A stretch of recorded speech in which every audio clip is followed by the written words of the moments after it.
Hey, what's up, Closer Nation? Welcome to Whiteboard Wednesday. It's your boy, Ryan Stewman. I've got some more information for you today. We're going to talk about some sales. But before we get into talking about how to handle objections or do some sales stuff, I've got some great things that I'm going to share with you today. Hey, you know what? I got to pay the bills somehow around here. I got to do a little bit of advertising.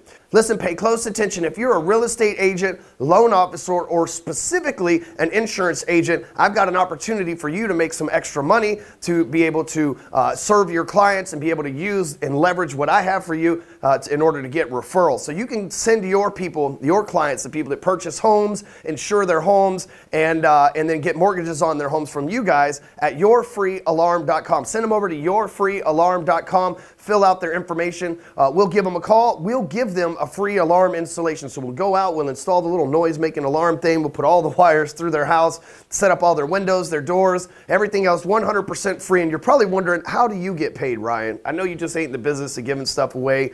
And so the way that we get paid is we upsell them. Right? It's our job as salespeople sometimes to do the upsell. So we upsell them. We get them video cameras.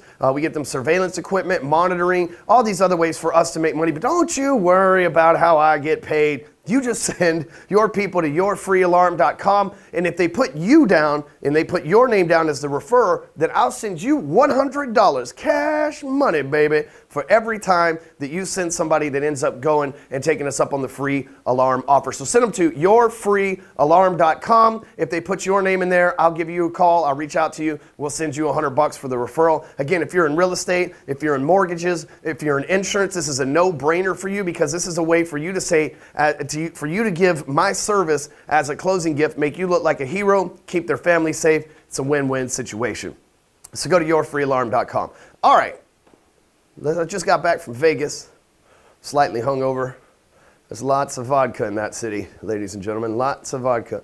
And, by the way, pot is legal there, right? And that's how you know you're old, right? When you call it pot, it's like, I sound like my grandpa. The pot's legal there. It's everywhere. You walk up and down the streets, and everybody's smoking it everywhere. Like they smoke it everywhere in Denver, they smoke it everywhere in Las Vegas, the city of sin. So, but had a good time there. Spoke at my friend Marshall Silver's event, and it was an instant influence event that he had. So it was really awesome. And when I was back on the airplane today, I came here to record this. Got off the airplane. Actually, the airplane dropped me off in the wrong damn terminal. So I had to take like the sky track around the whole thing, which like takes forever and you never know where you're at and all lost and all that other stuff. But anyway, so I arrived here, hit the airport, came straight here to the studio to record this video for you. And what I was thinking about the whole entire flight was some of the stuff that, that happened at Marshall Silver's event. See, at the event, I put on my funnel closer training. And about 22% of the people in attendance there ended up purchasing the program from me. So I'd say that's a pretty strong close rate in front of a live group that's already paid to be somewhere in the first place. So I have that going for me. Then what they had me do is brought me back on stage one more time, and people in the audience just gave me random objections. Now, if you've ever seen me speak my historic, legendary speech at ClickFunnels 2 years ago, then you saw me just like pull people out of the audience, handle their objections. It was absolutely hilarious, and that thing's been watched I don't know how many times at this point throughout Facebook and YouTube. But objections is kind of my thing, that's my forte. I believe as a true salesperson, like things don't even get good until we start getting objections. And I've got so good at handling objections, and you can learn this from watching other Whiteboard Wednesday videos, but I've gotten so good at handling objections that I oftentimes plant that objection in that seed of that objection inside the prospect's mind and handle it before they can think of it themselves. And so today I want to talk to you about how to handle like my 3-step process for handling objections, or what I like to call resistance. Because here's the first couple things you got to know. People fear making decisions. That's why sales is hard. It's not because your product's inferior or that you're not a good enough talker or that they're not interested in what you're selling. People fear decisions. Here's why. Decisions come with consequences. Right? If I make a decision, that means I'm standing for something, right? I have put my feet, I have planted my feet, I've got a position, I'm standing for something, I mean something, and because I've made that decision, I stand for something, then I'm putting myself in a position to be judged. What happens is when you put yourself in a position to be judged, right, a lot of people are scared of that. First of all, if you think about it, the number one fear in America is not ISIS or terrorism or radical politics or any of that stuff, it's public speaking. And so when you think about that, like when you realize that people are scared to death to get out in front of people because they don't want to be judged and they don't want to suffer the consequences of making a bad decision, but yet, or making a bad decision, but yet most people spend their entire life making the wrong decisions. They get so comfortable making bad decisions that anytime a good decision shows up in their life, all of a sudden they start panicking and they don't know what to do because that's out of the norm for them. So most of the time when someone's giving you an objection, that means that they're about to make a good decision. Isn't that a great way to look at things from a sales perspective? Instead of looking at it as they don't want your product, that you're not qualified, or that they don't have the money, or whatever the lies that we tell ourselves because the force of average, right? That's what that basically is. If you watch some of my previous videos, you'll know what the force of average is. But we know that that's just the force of average holding us back. But the truth is, when they give you objections, that means that they're getting that much closer to making a good decision. Because people start putting up defense mechanisms when they get close to making a decision, because people are scared to make a decision because decisions come with consequences. Let me give you an example. If you decide to run up on the sidewalk and hit somebody and they die, and it's because you decided they owe you $5, you decided you were going to drive over them, then you're probably going to be sitting in jail with Suge Knight about right now. However, if you dropped your coffee on your lap and you looked down and you accidentally swerved up on the curb and you hit the person, same thing, the same outcome, the person's dead. Except for when you spilled the coffee on your lap, you didn't make the decision to hit that person, you're probably not going to do any jail time whatsoever. And that's the difference in decision. I know that's like an extreme case, but that's the difference in decision, and people are scared to death to make those decisions, right? So what I'm going to do is today I'm going to show you how to get them to logically make the right decision with you involved. And it's my 3-step process. So the first thing is, when most salespeople, I watch this happen all the time, they get an objection and they start coming back with statements, right? Somebody says, well, you know, I don't know that this is the product for me. It's absolutely the product for you, ma'am. Here's why it's the product. Here's another benefit. Here's another benefit. Here's another feature. Here's another feature. And here's another benefit. They usually just start spitting that stuff out on you. That is the wrong way to handle objections. That is don't start trying to don't try to beat facts into the mind of the prospect. That's not how it works. And you should have done that throughout your pitch. Now's the time to start asking them a question. So if they say, I don't know that this is the right fit for me, well, what would make it the right fit for you? What does the right fit for you look like, ma'am? If it was to fit for you, or if you were to find something that was the right fit for you, what would that be?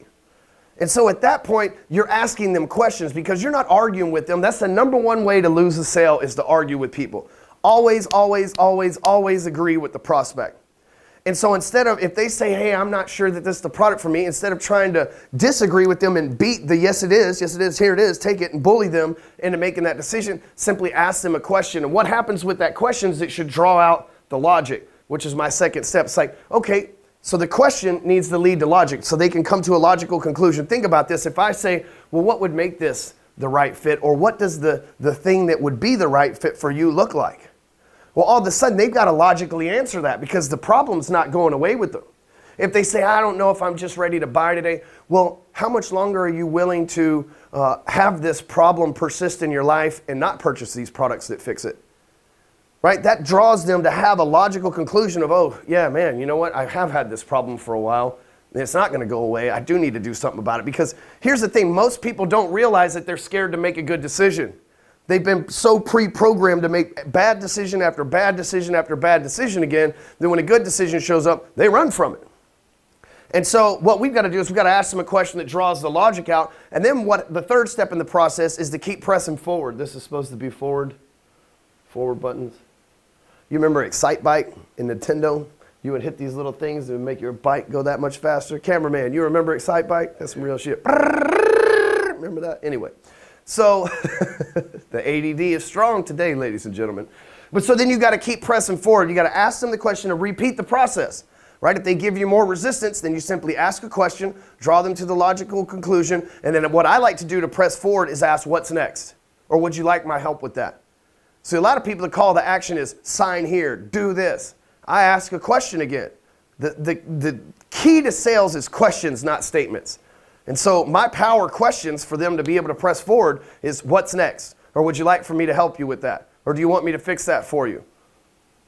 Or what do you want me to do in regards to taking care of this for you? I'm going to consistently push forward. If they give me another objection, I'm going to go back and ask them another question. I'm going to draw them to the logic, and I'm going to press forward with the, so what's next Would you like my help with that? And so on and so forth. So you don't have to complicate the process. That's the beauty of sales too, is the simpler you make things, the more you'll sell. They say KISS, keeping it simple sales, baby, I promise you.